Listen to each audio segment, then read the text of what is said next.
My name is Ekinem Gidi, but everybody calls me Eki. I have 3 boys, a writer, and an entrepreneur. Wow. I think. You think? Okay, I have a small home pastry business. Okay. I'm also a writer. The name of the business is Myrtles. Okay. But I write under my name, Ekinem Gidi. Oh, wow. What else is there to know about me? I've been writing and producing for close to 14 years, I think. Wow. 14 years. What an experience. 14 years writing and producing. Yes. Because I was waiting for her to say that producing part because that was the part I was expecting her to say first. What else about me? I think most important thing about me is I love Jesus. Desperately. We are the Jesus gang. Oh God. Sold out. Absolutely sold out. I mean, there's no dealing with that. There's no dealing with that part. So, tell us, birth to birth. Birth to birth. Yeah, birth to birth. How did it go? Birth to birth to birth. Yours not 3 times, not 3 times 4 births. Background. How did it go? Wow. So birth to birth. Honestly, all the births have been different, unique. I think as all births are in themselves. Let's talk about the birth like a journey. Okay. And the journey of faith with my first. His name is Dote. He's amazing. Dote. He's turning 10 What does that name mean? It means beloved of God. It's a wow. Tea name. Dote, beloved of God. Wow. So 10 years ago, I was one of those. I think more of a form-filling Christian. I mean, thankfully, thanks to my mom, I could pray and I could read the Bible. Okay. And I could talk to God. Okay. My mom I used to walk into my mom having conversations with God, and I honestly used to think there was something a little off there. Of course. Why would you be talking to yourself? Space. Yeah. Beside her. That's very odd. I think I inherited a bit of that. So yes, I could talk to God, but the walk wasn't quite honest. I think when you're walking better with God, you would know that your walk was not. Yeah. Finding out I was pregnant with Dote was interesting, not to say the least, because I was clueless and. Definitely so. I've been having like crazy back pains, which I never had, and then I was weak, and I really am not. I'm not a weak person. Yeah. Really. So at the point I just figured, well, malaria. That's always the diagnosis. Yeah. That's the initial diagnosis is malaria. It's something that is put in our psyche. But then, thankfully, I think my creative side, I'm a bit of a procrastinator, even with my health. So I kept saying, I'll get to it. I'll get to it. So thankfully, I never took medication as you were. But then one evening, I remember we had been on set for long. I was working at MTV at the time. Okay. Well, been on set till like overnight, basically, and then I came home. I was tired. I was exhausted. We had to go back on set the next day. And I just figured, you know what? Let me eat. And then I made pasta, I think it was, and I ate, and I threw. I threw up like it was like classic Nollywood moment. What's going on here? It came out. So I went in, cleaned up, didn't have the appetite for more. And my husband would say, let's just run a test. Exactly. And because this one pass, they pass a fever. So this fever where they throw up, where they vomit. Never bought test kits. Strange. So it must have felt strange. Went into the store. I think and for the awkward. first time I understood what Awkward. guys go through buying condoms. Condoms. I like yeah. So I want, and it's like 10 years ago. So I looked. Can you imagine? You looked very. I looked like a child.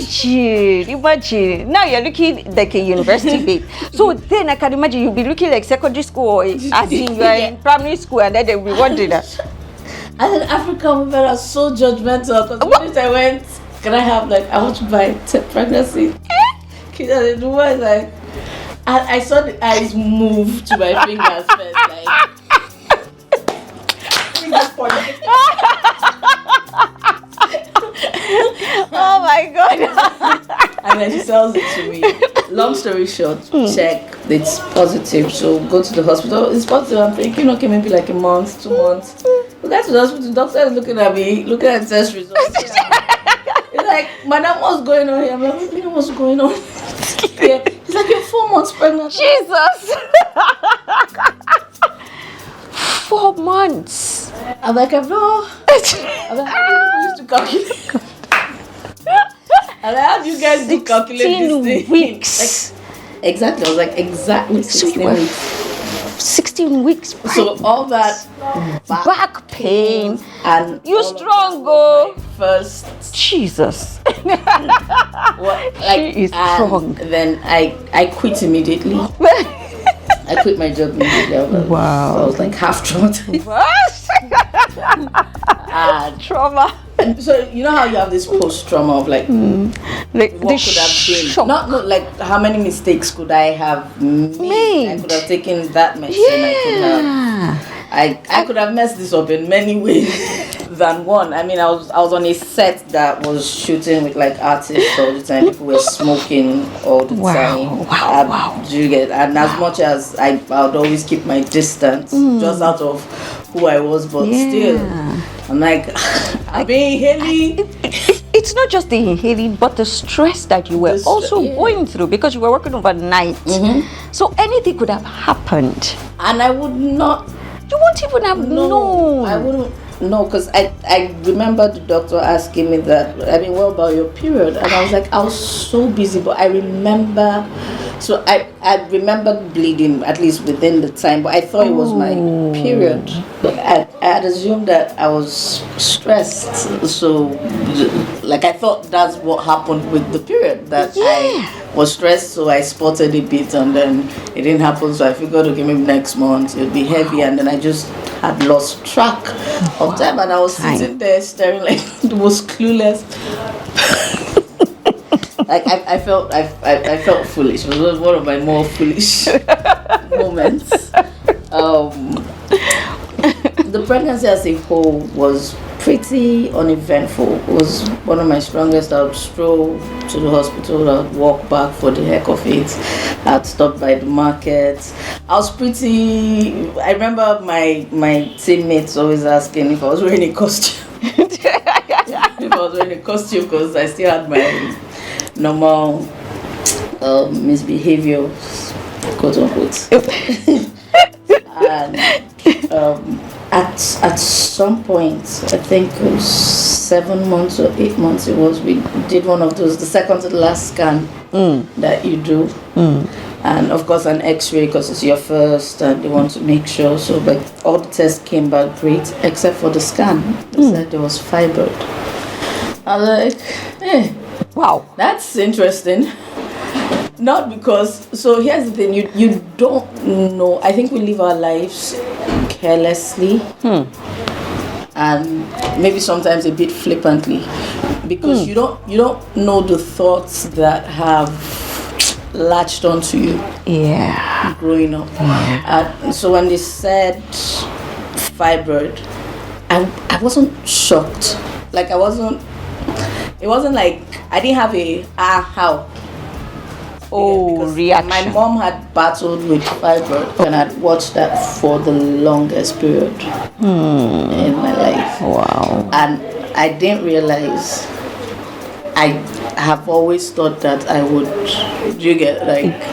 You would escape? That would experience, like, it just felt, it felt normal, like, well, okay, so what's new and stuff. And then I'd seen the trauma that it had caused to like people in the family, and there was something in me that just felt, well, it's natural, like, it comes. I didn't even think that the pregnancy would come that easily, so like I said, I wasn't that strong a believer. I didn't and that's what I mean by people don't know. You don't even know you are. Oh, I throw my hands up in the air. Yes, whatever the devil wants to do, let him just do it. So it was a feeling or a period of that. Okay, since people have gone through it, so it's an experience. So it's my turn. So I have to go through it. I was expecting it. I'm not shocked. And I didn't know. Just like that is not supposed to be. I didn't know it was not supposed to be. I also didn't know there was something that had happened. I didn't know that was like on the inside. Did you get it? It was almost thoughtless. Like you don't wake up and think of breathing. Yeah. That's how it felt. Yeah. And then we got home. And of course, my mom, first grandchild, she was like us, like white on rice every minute. So she's like, today's test, how did you go? So I'm like, well, they said there's fibroid. She's like, I'm sorry, what? She's like, go for me. And I'm like, what's the problem? But I think it was her reaction that snapped me out of it, and then I started talking to God about it. Wow. Because then the doctor started saying, of course, maybe you do surgery, maybe the stuff hopefully does not get that big. Then went for the last scan, so the 2 weeks before birth. Okay. And then they checked. There wasn't one trace. Wow. Not one trace. Wow. Kidding you? Like they checked up, down, asked for the last test. Wow. Checked again. There wasn't one trace of fibroid. Wow. And it was. Wow. And my mom was sold on the fact that something is off. They're going to try. You know how African women. They do prepare for battles. They prepare for battles, yes. So even before we know that, yes. So we're entering the battle. So, yes. But my mom was already like full battle mood, and she's like, you know what, you guys are going to come over to the house. Wow. We use the branch. So the hospital had a branch that was close to my folks, and she's like, you're going to use the branch close to my folks. That this stuff is not ordinary. We're going to do. We're Catholics at the time. We're going to do mass. We're going to. I'm like, wow. The young me is like, oh, Father Lord, help me. But my husband is like, it's her first grandchild. Let's humor her. Plus, it's a better space. So we go to the corridor, and at night, so I'm there for I think about a week. Okay. The exact day, so a day before the EDD. We're done watching TV. My mom says, good night.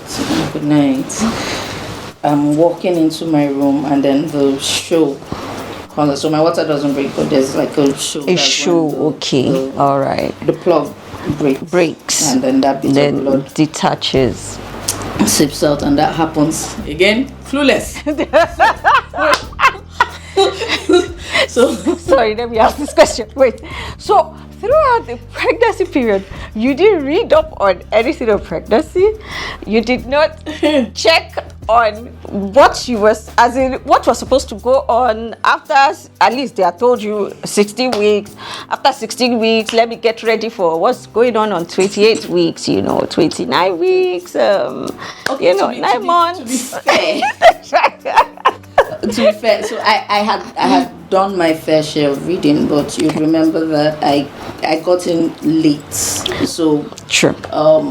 By the time I put my house in order, so quit my job, did all of those things, I'd missed a fair amount of the proper Nigerian antenatal class. Oh, but I had joined Baby Center. It's a fantastic site.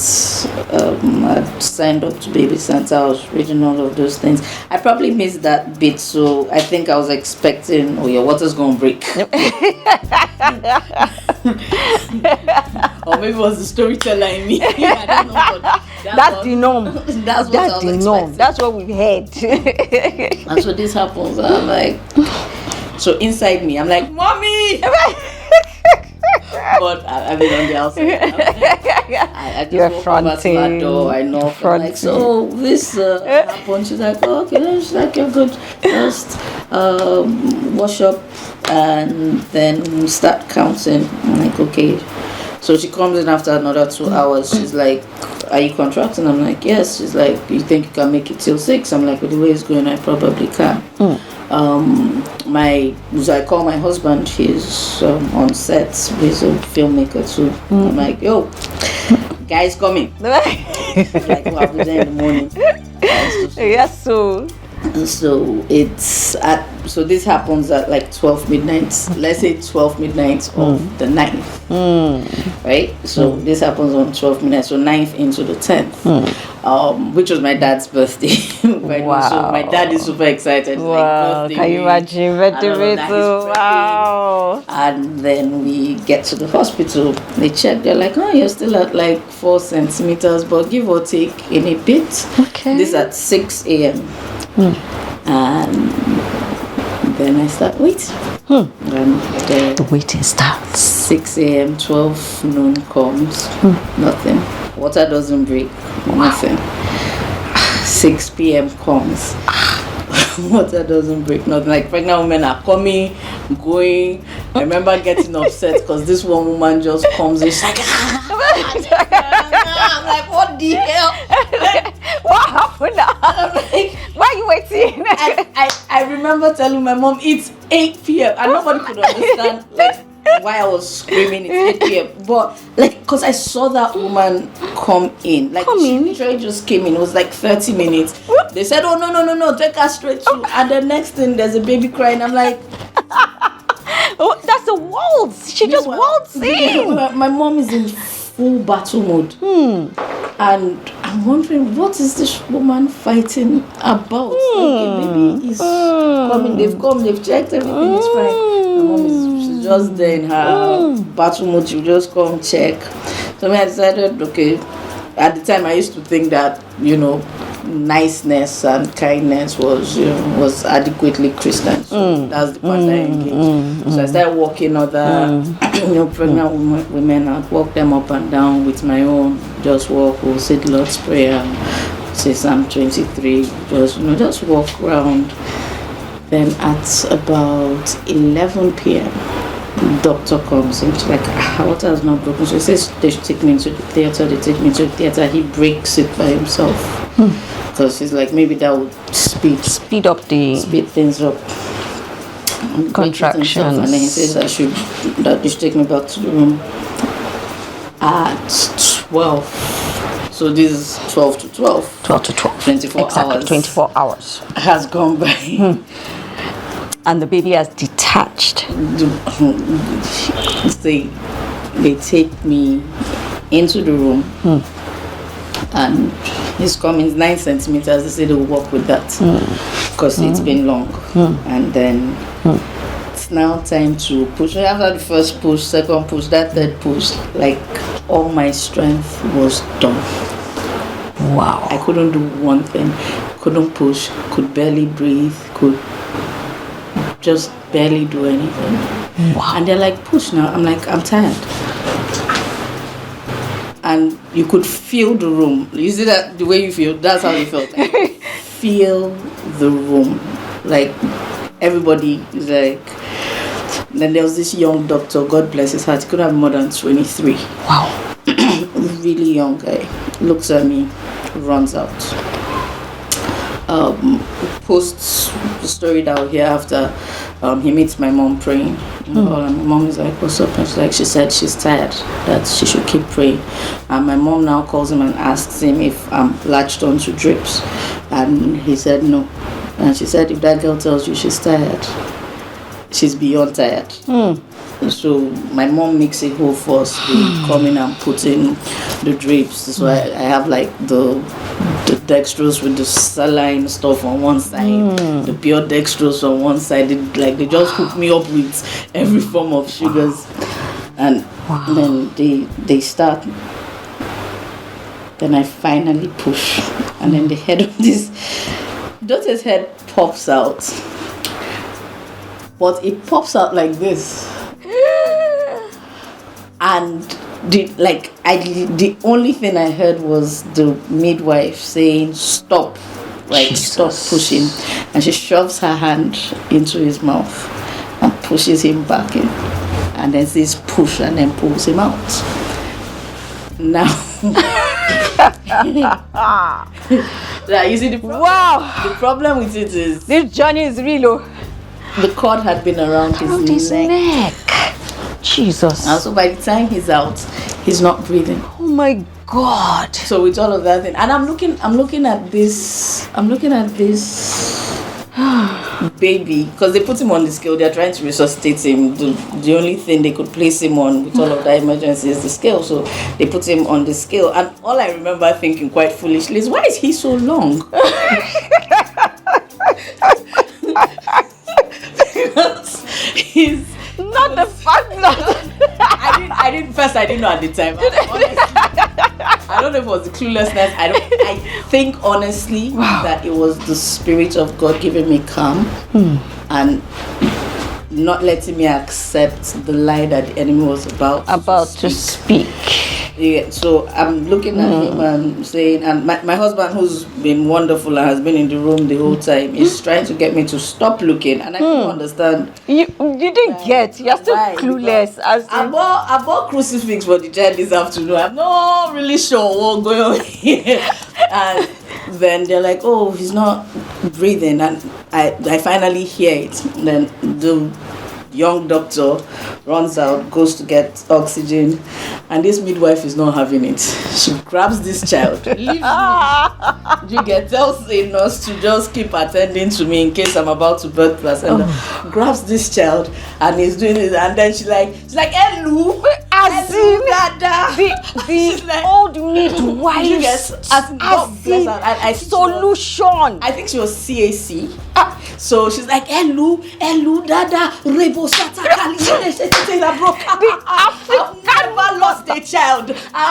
It will not happen. Eshu, reke shata. And then she's yelling at the nurses. Do you get that? Did she say you should tap him?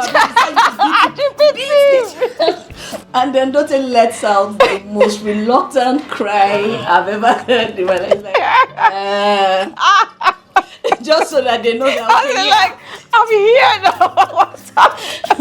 And then this doctor comes running back up with all of his oxygen, but the child is already fine, so they give me like 2 puffs just to be sure. And it was such a moment. Wow. And it was good. And then apparently my mom had been shouting just outside, and you get baby doing her own Igbo version of Elu.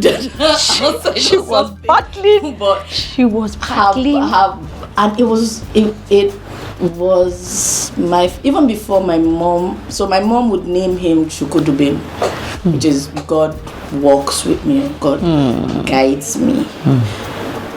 But even at that moment, like just looking at him, I kind of understood. I mean, I wouldn't understand for a couple of years, but it felt like second chance. It felt like, okay, you've had a walk that you didn't take as seriously. You get, and you've always thought, okay, if I can just go to church, do a couple of things, God and I will be cool. I can settle for that. And it felt like God telling me, no, you don't have to settle. Wake up call. We can have a walk. A knock. Yeah. So not just a knock in the sense of a knock of serve the Lord, because I was serving the Lord. But it was a wake up call in the sense of, oh no, we can be intimate, we can be friends. Like it doesn't have to be a far altar. You get attend church and be kind. They know, like you and I can have it.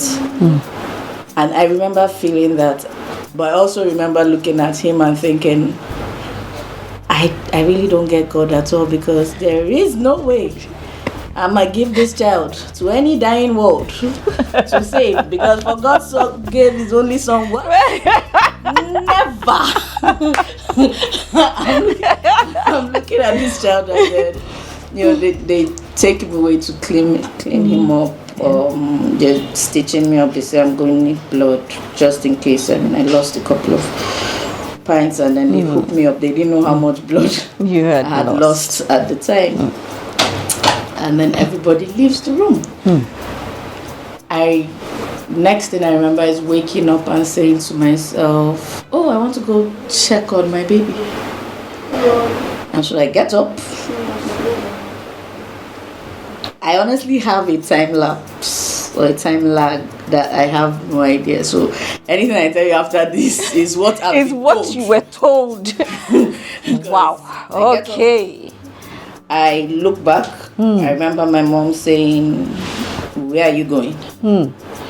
And then I remember opening my eyes and people around me. Wow. And the midwife saying, how many fingers this, who's that. So trying to get me to identify my husband, the doctor, who am I?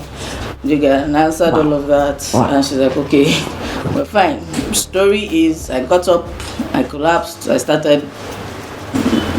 Wow. So not convulsing, but just like fizzling or something, or shaking, and then I stopped. Okay, going into rigor. Like rigor. Something like that. And then I came to.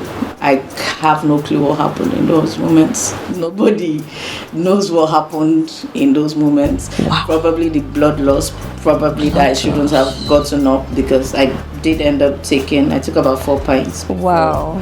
I left the hospital, but wow. So that's Doti's. Wow. That's Doti's story. Everything else about Doti after that point has been a breeze, I think. True to his name, it's always just been God guiding and God following.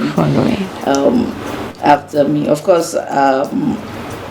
After Doti, my walk with God got better, got stronger.